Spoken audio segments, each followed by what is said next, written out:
welcome back to Tom's Comedy Club, the YouTube channel, if you're watching this on YouTube, obviously.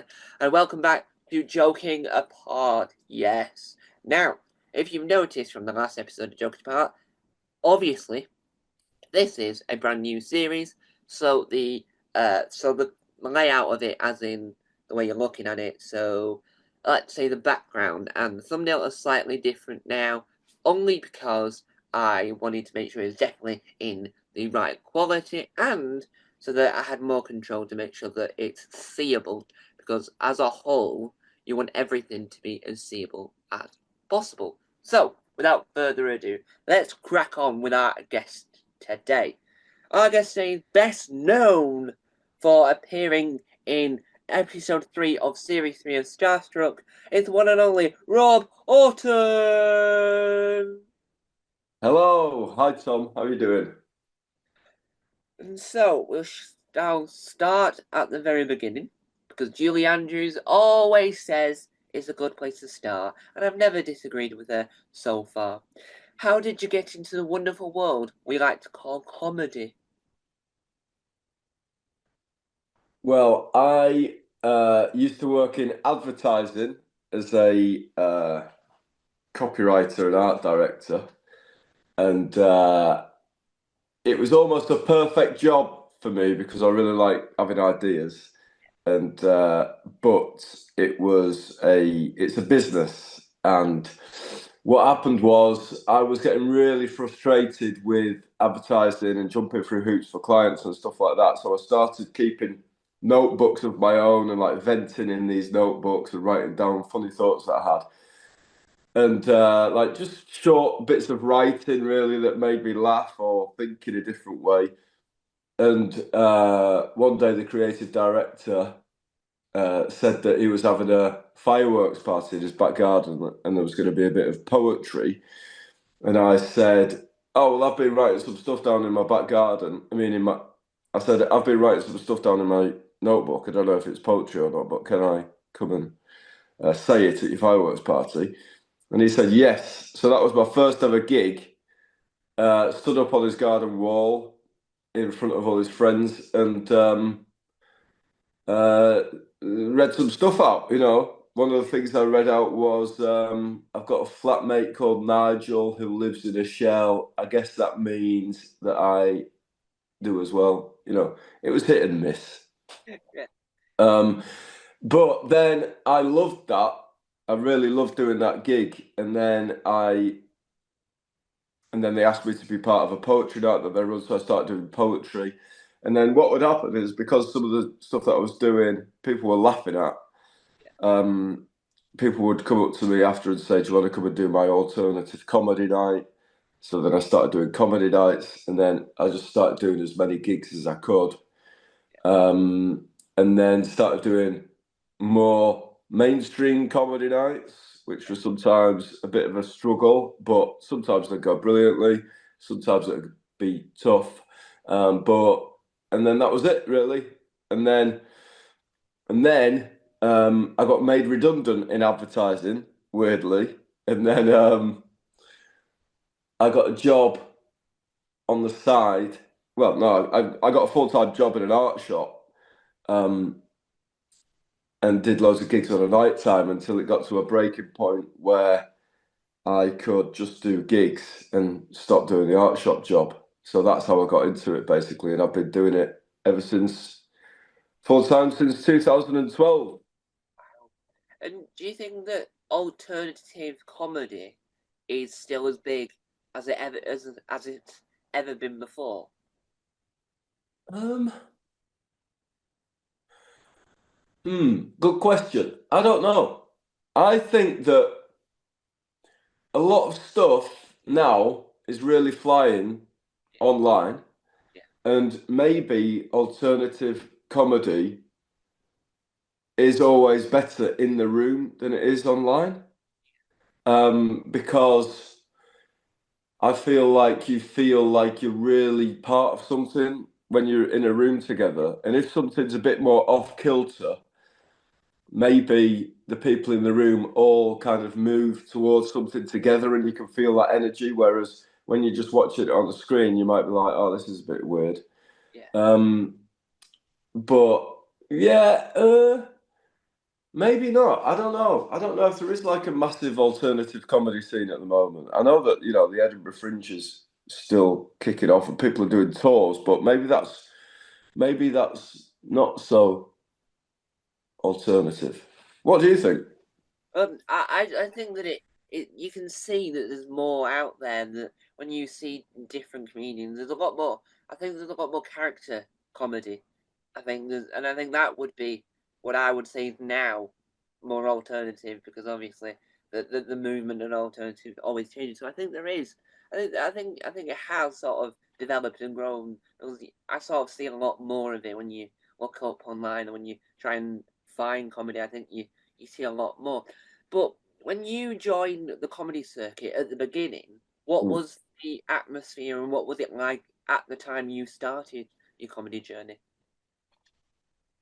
Well, I my first proper dip into it was when I'd just been made redundant in advertising, and a guy called Mark Burrows said, "Do you want to come and be part of a four-hander in Edinburgh where four people do 15 minutes each?" Yeah, And that was going to be for the full month, and that was the first thing that I'd ever heard of. I knew that the Edinburgh Fringe existed, but yeah, I didn't know anything about it. So I went up then, and we were in a hotel. We were performing in like a hotel conference room, and we were sharing a dressing room with like Lionel Blair, and it was amazing. And the comedy scene then was. Um, I don't know. It's really interesting. It's still the same now, apart from the online stuff. Like people, there's, it's difficult for me because I've always just focused on my work and what I'm doing, and not really worried too much about what's going on. I think that it's always just made up of the same people, like people who are just trying to make people laugh or think differently, and then you get some people who are like, no, I'm doing it because I like the feeling of being on stage and making people laugh, and that might last for a little while, but it was, I think that there was definitely, I don't know if it's because I've got older now, but I feel like there was a lot more people drinking before shows and after shows. yeah. um you would Yeah, there was a lot more of that. I don't think there's much more of that. I feel like if you were to ask Stuart Lee, he might be able to give you a better answer than that. But you could say that about every question in this podcast. So, Yeah. And when you're going to go to a gig or when you're thinking of your shows, how do you go about constructing your material? well, I always write shows on specific themes, or I have done. So the first one I did was all about the color yellow, called the Yellow Show, and it was just an hour-long show all about the color yellow. And the way that that was kind of born was because I bought a yellow coat from Lily White's on Piccadilly Circus. They've got a camping section upstairs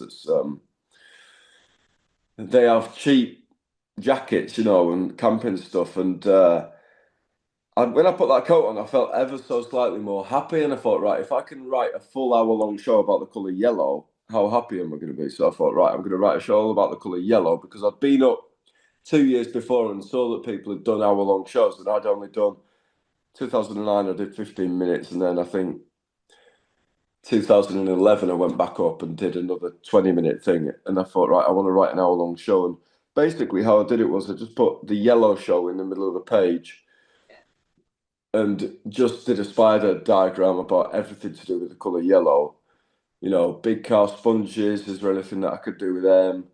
Bananas, blah, blah. This goes on, obviously. And yeah, I would just go off on one about the colour yellow. And like I love doing that. That's just such a fun thing to do. And then when I'm trying to write um more poems or whatever, I went through a stage of getting the Argos catalogue and shutting my eyes and then flicking through it and then just putting my finger on something and then trying to write a poem about it. So it could be a toaster or whatever. And that's a good exercise just to do anyway. But with these shows, then I did a show all about the sky called The Sky Show. That was the same thing, with sky in the middle, just thinking about the sky. And basically, I was just trying to buy myself time to think about stuff Yeah. and like just go off on one and try to make myself realize that I'm alive in this kind of mad place and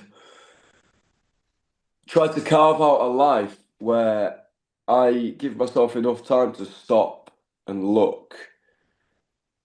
So when I die, I can at least think to myself, well, I had a good look at it, you know. And that's that's a privilege to be able to do that. But you know, it's an absolute mission. But and then I did a show about faces called The Face Show, same thing. And it I spent, you know, like a year just thinking about faces and people's faces and eyes and what makes up a face, and then how do I make that interesting for an audience.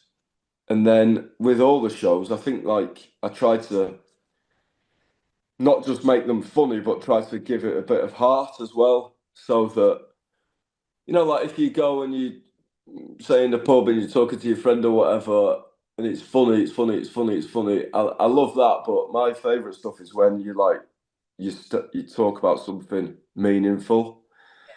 And there's a mix, you know, like all my favourite programmes, The Office, Only Fools and Horses, The Royal Family. It's all the majority of it's funny, but the bits that hit hardest are the serious bits that are full of heart and warmth. And um, I feel like laughter is such a good way to open people up. You know, like if you go to a wedding and then you meet someone and you're making them laugh, um, it feels like you can kind of it's almost like fast tracking Yeah. to get on someone's good side, maybe. But that's what I've done with the shows, and but now I'm writing a new show that's all about a motivational speaker called Can. That's going to be more of a long story, just like an hour, just because I've written some stories and I really love just sitting down and writing. You know, Yeah.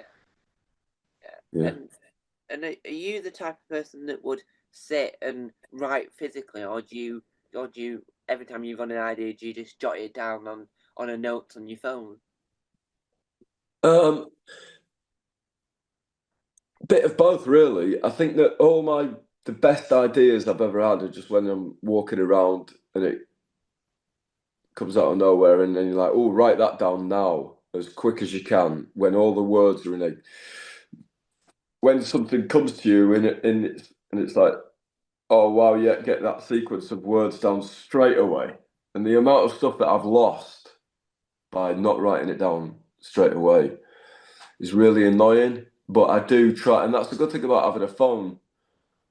Because you know, I had a pen and paper, but I wish I could find a way of just remembering a pen and paper all the time. But to have a phone and it's in your pocket, bam, get it in the notes, and then I will sit down and go through my notes and put them all into a Word document, and then the ones that I feel have got the most potential, just go into them and write them down. And it's actually the act of making yourself sit down and write is, you know, I like doing it, but it is work, and Yeah. it's like you've got to make yourself.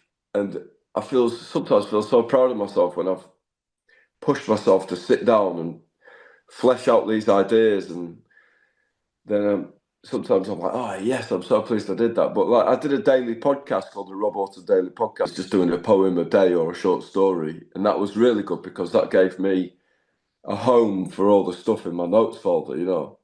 So it's only a 2 or 3 minute bit, or sometimes it was longer, or sometimes it was shorter. But that was really good because that gave my ideas a home. I was like, oh, where can I put that idea?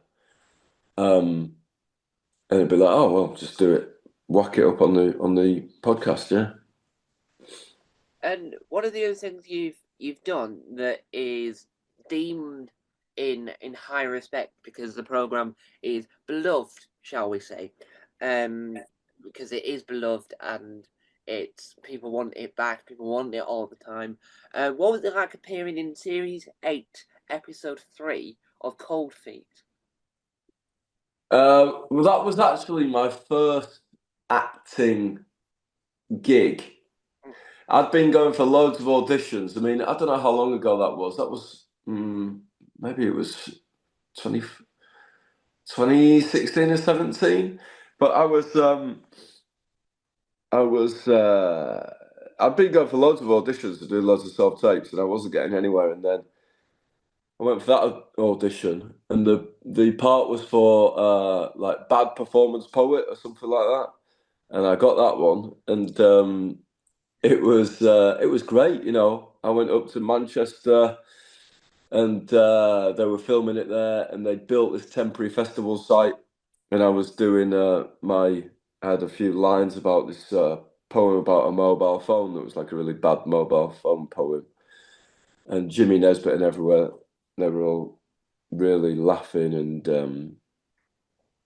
I thought that their laughter was genuine because I Yeah, was doing a good job, yeah, but someone shouted "cut" and they all stopped laughing, and I was like, oh, I thought that was real, you know. Um, but you know, yeah, doing acting stuff's absolutely. I love doing touring as a comedian or whatever or performer can be quite solitary, yeah, and doing the acting stuff where you're part of a team is yeah, I absolutely love that. I imagine it gets very stressful, but I've only kind of dipped my toe in it, and yeah, really. No, I loved it, and one of the best things about that was that they'd built this temporary festival site where there was like a silent disco, and I was performing in a literature tent, and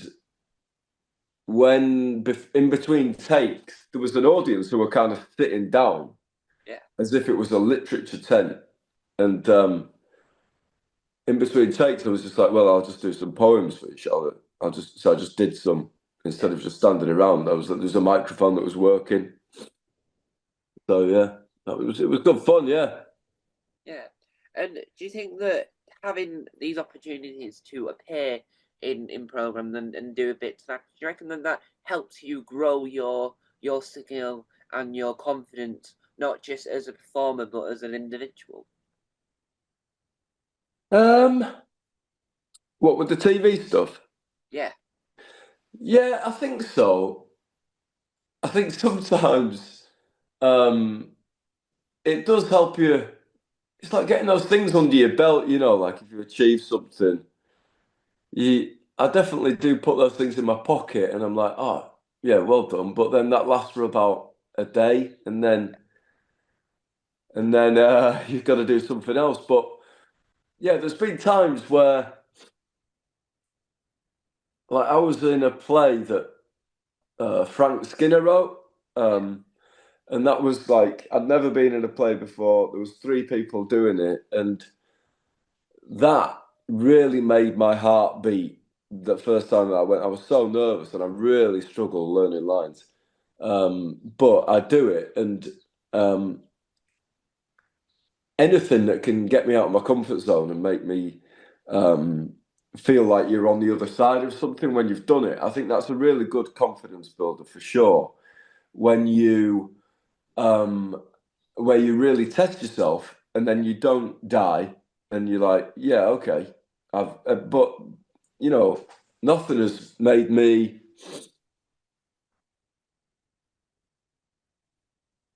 nothing has given me more confidence or made me feel like my feet are on the ground more than standing up and sharing my ideas on stage. yeah, Just because it's just, I just absolutely love it. And when it doesn't go well, yeah, um, it's a fantastic reality check. And then and then you're like, well, I want this to go well. So then you go into the next one, and you're like, I yeah, come on, let's do this. And then it's the same with Edinburgh when you're doing that. It's like if it goes well, no one comes out of Edinburgh having 25, 26 shows all absolutely perfect, you know.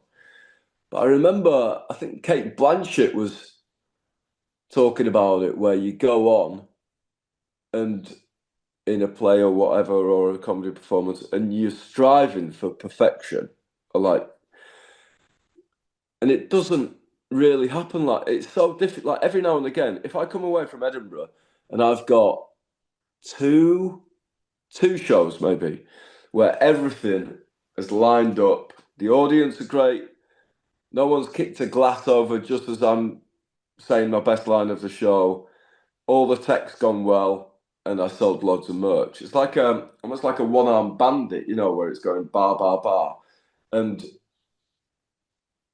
you know they very rarely do they all match up, and but when it does, yeah, that really adds to your confidence, and you're like, I knew that that gig existed, and you're just trying to get to it. Yeah. But then you've got to walk away from these moments Yeah. and like know that you've had a special experience and know that the other people in the room were in there for that show that like kicked off and it was awesome. And like that definitely fills me with a feeling of like, I can do it, I can do it, I can do it. And that's really important in any areas of life, you know. Like I think when you're speaking to someone, um, to have that, to be like a bit self-assured. I think self-assurance really comes from putting yourself through something that you're not comfortable with and getting out the other side of it. And yeah, I love it. Yeah. Yeah. Mm.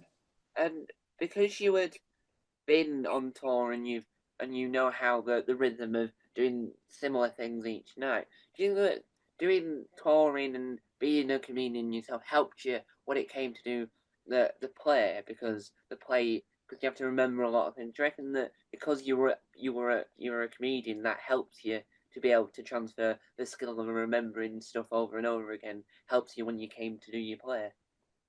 Yeah, I think so. And I think hopefully with other acting stuff as well, like you get a skill set of knowing when to pause and facial expressions and stuff like that. And also, I'm only at the moment getting better at learning lines because when I did my most recent show, the Eyes Open and Shut show that I did in Edinburgh, I was reading it, or because all my shows I've kind of gone on with a big notepad and read it out, and then I thought, no, come on, I want to push myself to do something different, so I learnt it all, and the difference is just massive. So that I feel like that's been a big shift for me, and I'm writing a new show now, and I'm determined to get up to Edinburgh and on the 1st of August or whatever, have it in my head and know it and be so much further on. And the only way that that comes is just through work and Yeah, like sitting down and grafting and learning it. And like I did a work in progress last night and there was some new bits that people laughed at for the first time. And that is just an absolute thrill for me. And but that thing of um knowing what works and what doesn't work. Or like I've only just come to terms with the fact how much people like callbacks. You know, yeah, it's insane how if you just say something that you said a bit earlier and talk about that in a different way, people really lap it up, yeah, and that's mad for me. Like I just maybe it's because when I watch comedy. I don't know what I want, but I'm not particularly impressed by callbacks.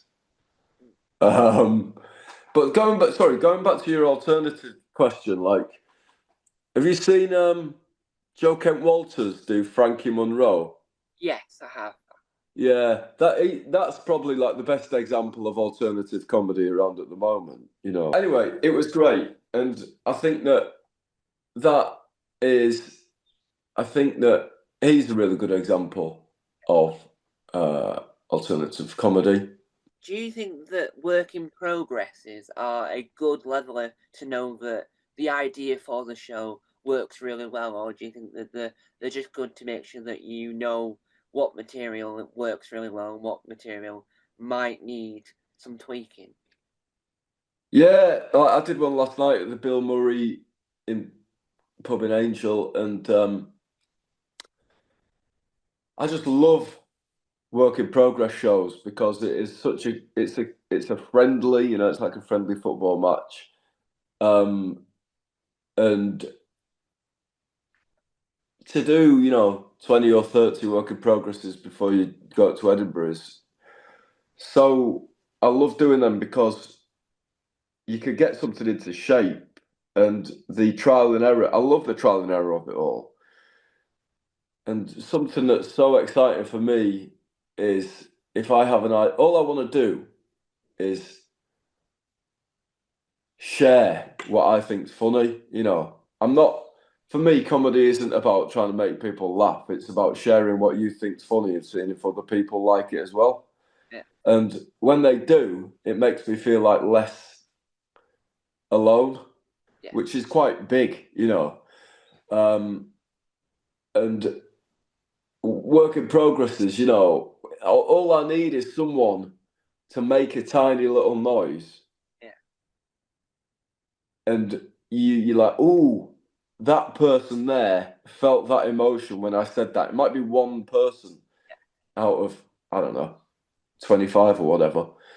And you could just, you're like, oh yeah, right, okay, then I can expand that. Or like if you pause at a certain point by accident, you're like, yeah, there's a territory there. It is like going through the jungle and like it is going on a voyage of discovery, really, of finding out these new pockets of like, oh, there's a little pond there, or there's a nice tree there, and it's like trying to build this new environment for an audience to kind of be in, and hopefully it's a nice place and stuff like that, and just trying to take people on different emotional, like make them feel something. Like if you can make someone feel something, it's just absolutely epic. yeah. And one of the things you've worked on is I would say, and I don't know how accurate it is, but I am going to say it because I believe it was a global smash hit because it's gone from the UK to Australia to New Zealand and all over the world. What was it like appearing in episode 3 of series 3 of Starstruck? Yeah, really good. That was that. It was brilliant. I was playing a bouncer, or yeah, I think I was a bouncer on the door at a theatre, Yeah. and Rose was there, and I wouldn't, she was trying to get in, and then I wouldn't let her in, and but yeah, Rose is a friend of mine, and yeah, really, it was awesome. And I think that hats off to her for making such a brilliant thing, and yeah, but I think all that kind of came from the live stuff, you know, out making that show in was it Horn Dog that was in yeah. 20 was it 2016, 2017, one of them, and then yeah, but yeah, what a talent, amazing. Yeah. And what's really interesting about Starstruck in itself was it made me chuckle more than anything else because at the same time as her sitcom was airing, ITV thought, let's bring back Stars and Your Eyes and call it Starstruck. And I just think if someone switched on BBC Three by accident instead of watching ITV, they've been thinking, well, this is a completely different program to where's Ollie Murs? Um, and so I think Ollie Murs should have made a cameo at some point because then that would have just been even funny. Just have like the other Starstruck in the background, Yeah, yeah, yeah. just playing.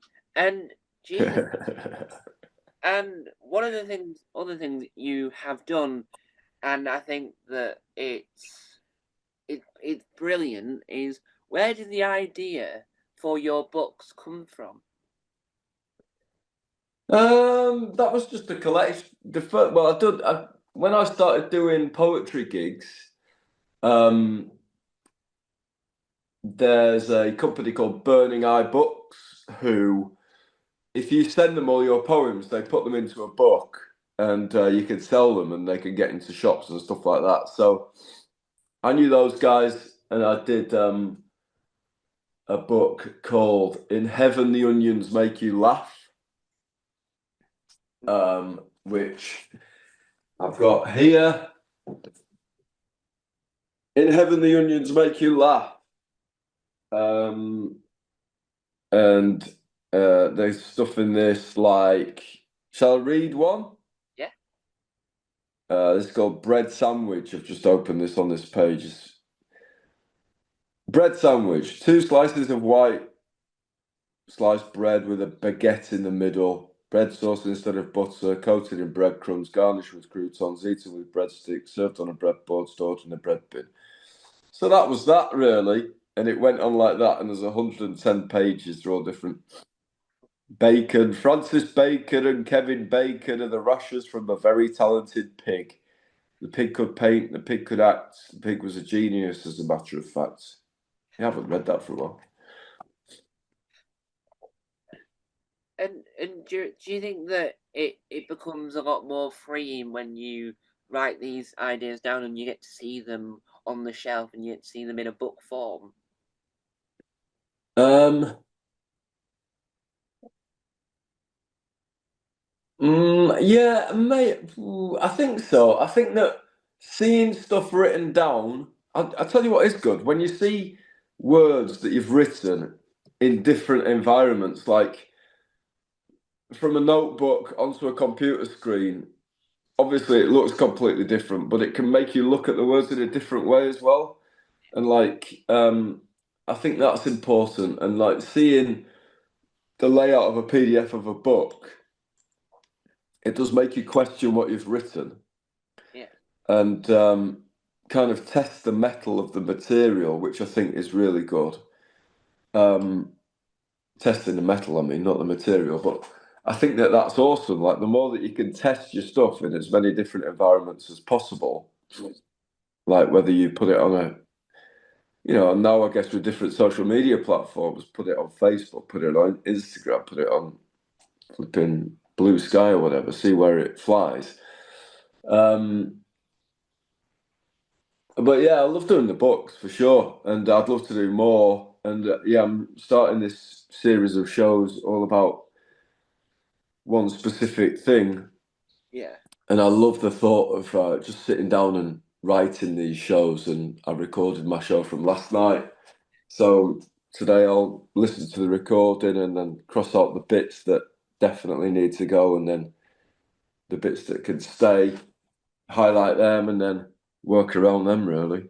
yeah. And one of the books you've made that you've also turned into an audio book that's really good is what was your experience like creating the audio book for I Strongly Believe in Incredible Things? Um, it was really good. It was quite surreal actually. Like I've never been in, a soundproof box and just read for 8 hours out loud. Like that is the most I've ever used my voice in a single day. Yeah, Definitely. And at the end of it, the back of my throat was like closing up, and it was weird. I've never done that. It was using my body in a way that had never been used before. Um, I think that it is awesome going there and seeing the microphone, and then they've printed off your. Oh no, it's actually on a tablet, and the book's there, and they treat you well. They make you a cup of tea or whatever, and um, yeah, the experience of that is something that I always wanted to do was make a book that was with like HarperCollins non-fiction, and to go to Foyles on Tottenham Court Road and see my book on the shelf in the poetry section was like that was a big moment for me. And then but that book's thick, so I can't take it around and sell it really. But it was awesome doing the audio book, and I think the good thing is that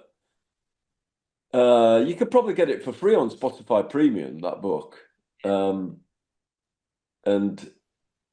yeah, that was the thing where I came away from it and think, yeah, that was nerve-wracking.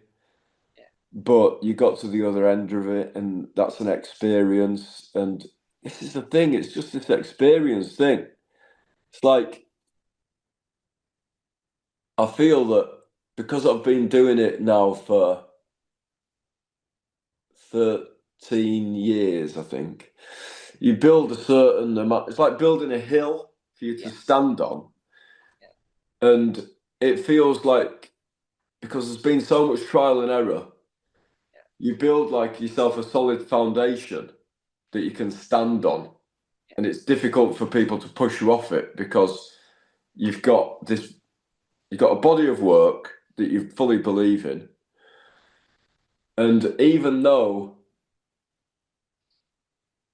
there's a lot of people who are more successful than me and everything like that. Why am I saying that? Don't you could, but it's true, But I think that sometimes people look at it as if being like, you've got to get this many followers on Instagram, you've got to sell out these shows, you've got to be on TV. Whereas if you just keep making work that you like,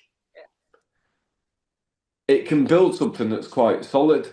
yeah, And the good thing is that if you can get better under the radar for ages, then when new people see you, they're like, "Oh, flipping heck, he knows how to do this." And some people will be like, "Oh, he doesn't know how to do this," and that's fine because I'm just not their cup of tea. But it's really, I think that just the act of doing it and the experience of knowing that all it is like the effort is everything. You yeah, know, there's nothing better than the work and making yourself do it and like putting in the hours and like I bet even for you when you're doing these interviews, the first one that you did, you probably feel more comfortable now doing yeah, these interviews than you did when you first started them. yeah. Yeah, and I think that's right. It's over time you grow more confident, and when you and use me as the example, when you watch my first interview, which is like me not knowing what I'm supposed to be doing really, and now you can see that the experience, and you are right that it's like improved, and you improve over a period of time, and I think I think that makes a lot of sense in not just in everyday life, to be fair, experience, you improve, and do you think that that's what makes comedy such a good industry to be in? Because you can always go on stage at some point somewhere because there's so many different venues. I think that it's really good because it can be quick. Like Yeah, the way that the reason that I really like doing standing up on stage is because you can have an idea and then you can stand up in front of an audience and say that idea. It's like you don't have to jump through any hoops with producers or anything like that. You can just there's just nothing in the way. yeah, And it's like it's completely on you to stand up and say it, and it's just so quick. And like I still love painting, but it's like to say like a T-Rex in a field of roses is so quick compared to painting it. And like putting these images in people's heads is what I love doing, and that's why I love words so much. Is that they're just like it's like ammunition, and you can unleash it on people, and it's like da da da da da, and it's just.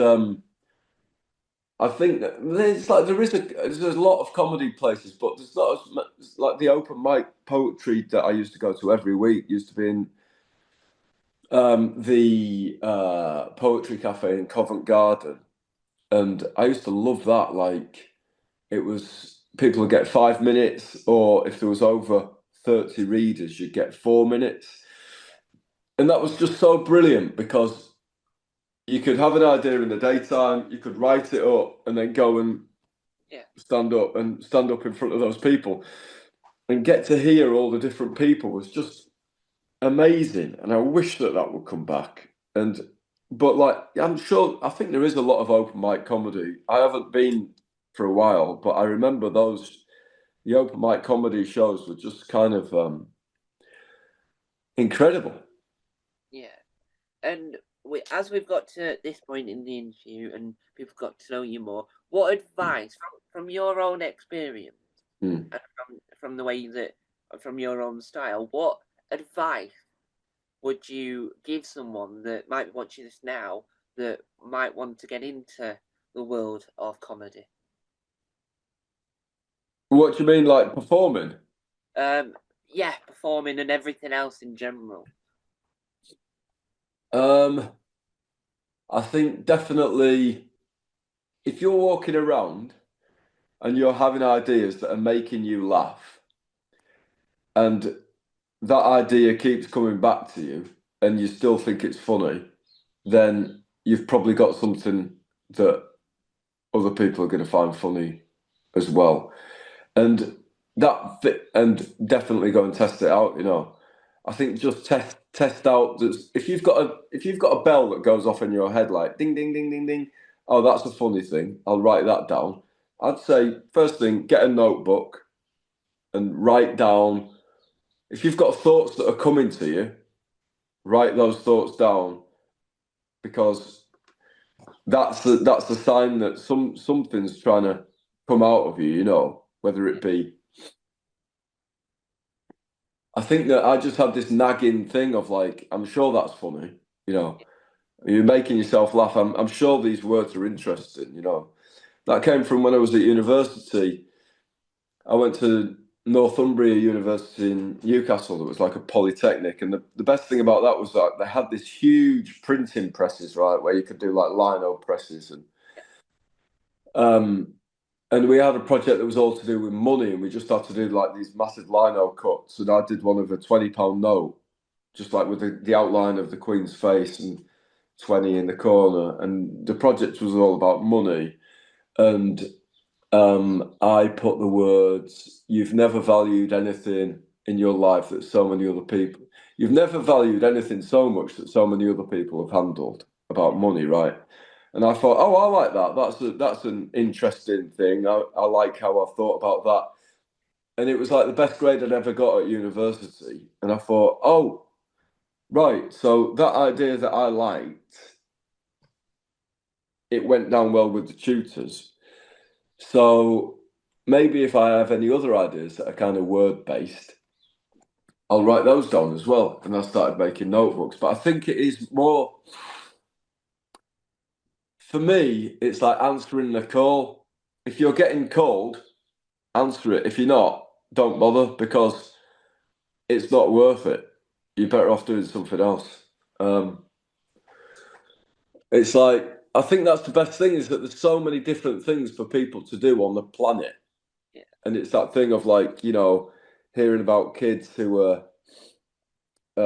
sitting down in a classroom and they can't stop moving and they're like, oh, they've got ADHD or whatever. And then they find out, no, they're just meant to be moving. They're meant to be a dancer. And then you find out that they're absolutely incredible dancer.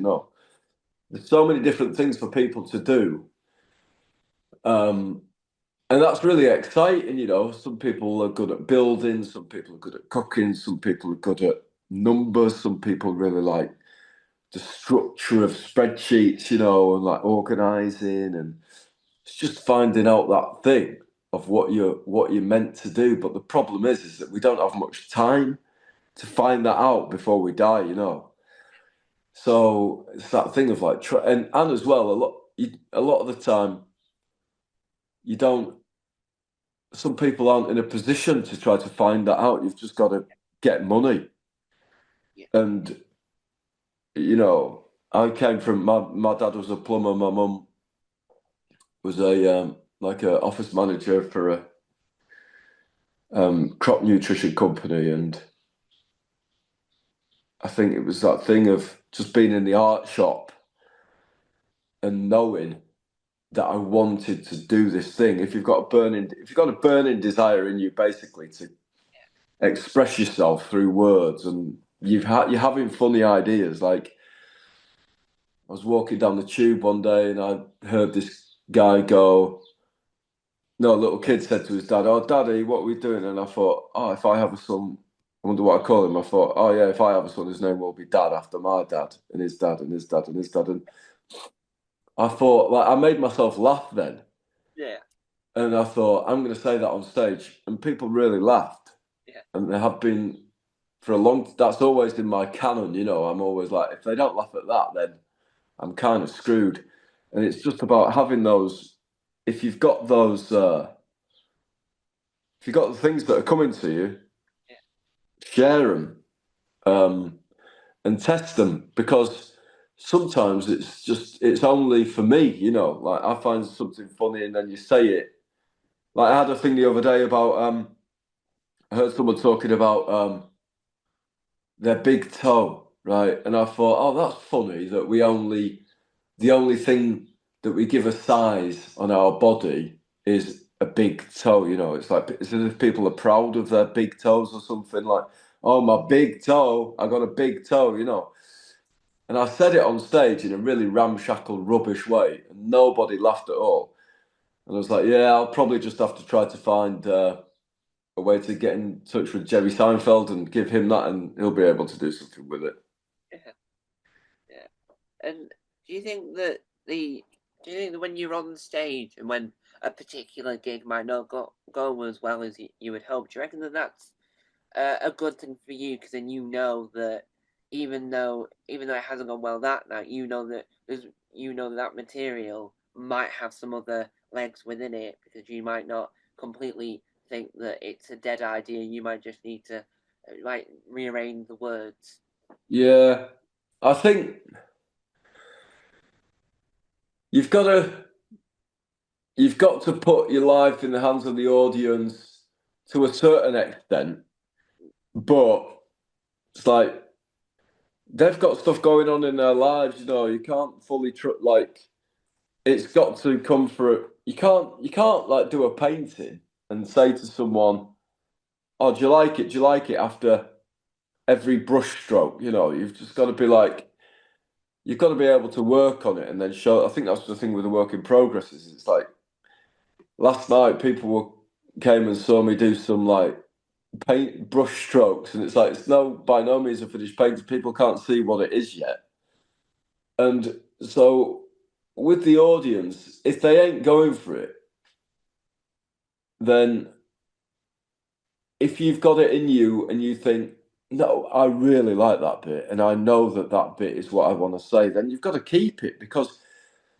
if you start doing what they want, there's no point, because they care a little bit, but it's like with reviewers, you know, they um it's their job to review. Yeah. They do your review and then they don't think about it. I very much doubt that they think about your review too much that they've given you. So it's like, well, if they ain't going to think about it too much, then why should I? And it's kind of the same with audiences. Like, I'm the one who has to live with my material day in, day out. So I've got to do something that I like. There's no point in trying to pander to the crowd and be like, oh, if they don't like it, I'm screwed. You know, it's like, well, you've almost got to get people in a headlock and be like, this is where we're going, and this is what we're doing, and this is what I like. And hopefully they like it as well. But if they don't, then you've just got to do it again. And yeah, I was just saying, like, maybe change a word here. It's like trying to throw it, it's like throwing a ball at someone and trying to give it to them in a way that they can catch it. But you've got to make, oh, it's like baking bread, you know. I think the thing is like that homemade bread. Like if you've got some bread and you really like it, and it's like you're at home, you've got a new bread recipe, and you're like, oh yeah, God, I taste this. God, this bread's amazing. It's almost like giving it to loads of other people and just saying to them, oh, here, taste my bread. You know, do you like it? I love this. I made this myself. And it's not like supermarket white sliced bread that's on the supermarkets that you can get. This is my bread, and I want you to taste it. And if you like it, great. And if you don't, I really like it, you Yeah, know. And some other people do too. And I know that if I could get this bread onto the supermarket shelves, it would sell. yeah, yeah. And one of the things you've also done in your career that I think that I don't think there's enough of it on TV, Yeah. uh, and I think there should be more of this element, not the whole show itself, but the certain segment. But what would it like appearing on the Russell Howard Hour? Yes, good. That was the first time I got to be on I think it was on Sky. The first time I got to be on TV doing I was absolutely bricking it. And I was really nervous and I was kind of shouting quite a lot and bellowing and just like not relaxed at all. And but that is how was I supposed to be anything else? I kind of give myself, I think that's the thing, it's like you've got to be kind to yourself. And I know that the words that I was saying was what I wanted to say. And I'd probably do a similar set now, you know. But I'd be more relaxed. Like there's a clip of me on Instagram that's kind of got a red background that we filmed at the Aberystwyth Comedy Festival. And it was filmed in a cinema in the morning, and there was a decent amount of people there, but I'm relaxed and I'm at ease with what I'm doing. And I just, it's such a more enjoyable watch for me. Just kind of, I don't look like I'm about to self combust, you know, but it's like you're saying about that experience. It, it gives you muscle to think that you can take on other things in the future. And, but, you know, doing that, seeing my name in big type, there being loads of lights and smoke, really good. You get picked up in a car that's like a Mercedes that's got lights in the back seats, you know, and stuff like that, and you're like, whoa, God, this is good. And then you're really nervous about it, hoping that you can get through it, and then you do get through it, and then you wake up in the morning and you got to do something else, and it's kind of mad. That's one of the strangest things is that I wonder if it ever like it never I look at bands like the Arctic Monkeys, you know, who have so much success, but it never stops. Like you've got to, they've got if they've got all that back catalogue, but they've got to get up today and put pen to paper and try to make something that they love and that people love, and that people aren't going, oh, it's not as good as whatever you think I am. That's what I'm not, you know, and it is that thing of just like it just never stops for like all my comedy heroes, you know. It's like they woke up and all that they'd done was in the past, and it's like you're on that cold face every time of being like, well, what am I going to do now? Yeah, It's really interesting because I thought that you kind of just got a ticket and then you didn't really have to try anymore, but that never. I don't think that ever comes. yeah. And do you think that there's more pressure on the element of once you've done something really successful? Do you think that there's more pressure on you to try and do the next thing to be even better than it was before, or do you think that there's not really much pressure on that? Well, the closest thing I've had to making something that I thought was that felt like a solid bit of work that I could was the show I did called the Rob Auton show. That was the show I did before last. That just it just so happened that that year when I sat down and wrote, I came up with some good stuff that I really liked, and uh, then the pressure to try to make something else. It's like I don't know. I think some of my favorite artists ever have just kind of. done their own thing a bit. You know, like David Bowie's. It's kind of every now and again he'll. Well, he had a pretty good hit rate, but he wouldn't do a hit and then be like, oh, I've got to do another hit. He'd just like do what he wanted to do, and I think that people like Nick Cave and those people are the same with that. Tom Waits, Neil Young, Bob Dylan. It's just Bob Dylan is like my ultimate hero, really, and just because he's done what he wanted to do, and yeah, I'd, like a Rolling Stone, big hit that people like, but it's like he. I don't think you can get too touched by um, other people going, "Oh, I like that. Do more of that." Because if you do, they'll be like, "Oh no, don't. Why are you doing that? Why did you listen to me? Just do what you want to do. You just got to do what you want to do." Definitely. So, with regard to thinking about, um, no, I think it's that thing. Like he says, don't look back. You just can't. Don't look back ever, and just be like. I'm not sure I agree with that though, because you can learn of if you put something in a certain point of a show, or like give some. I think it's important to give people in a show something that's quite chunky, like give them a section that they can think that they've got under their belts. It's this thing of like giving people to get it under their belts. It's like, oh right, we've had a big laugh there.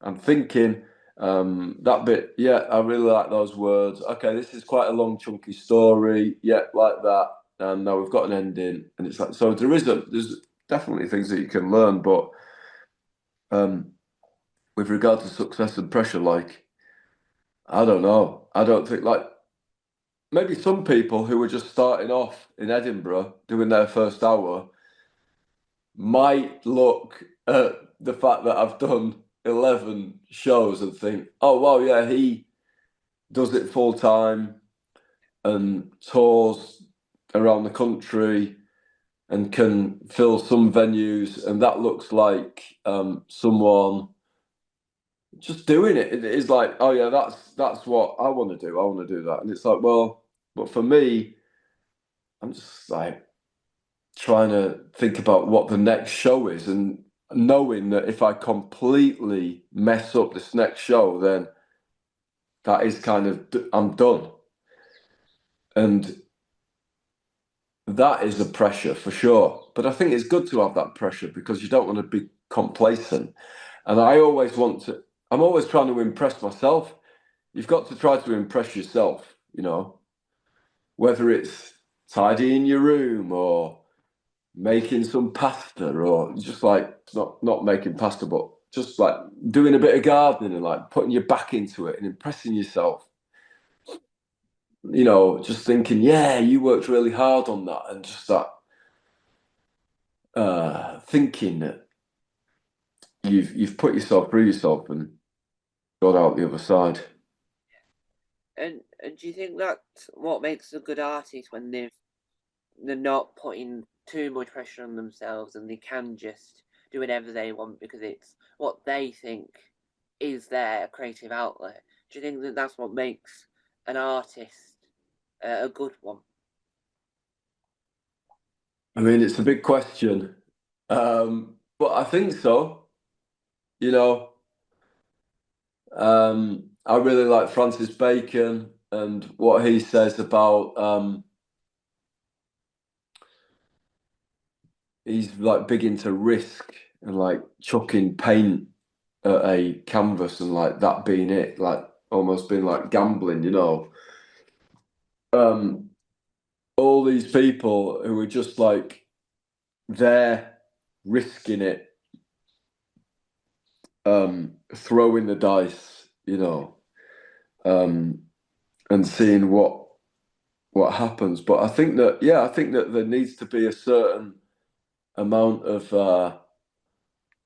the artist committing to what they think is interesting to them first and foremost, and yeah, the risk of like chucking it out there and being like, this is what I think's interesting and this is what I think's good.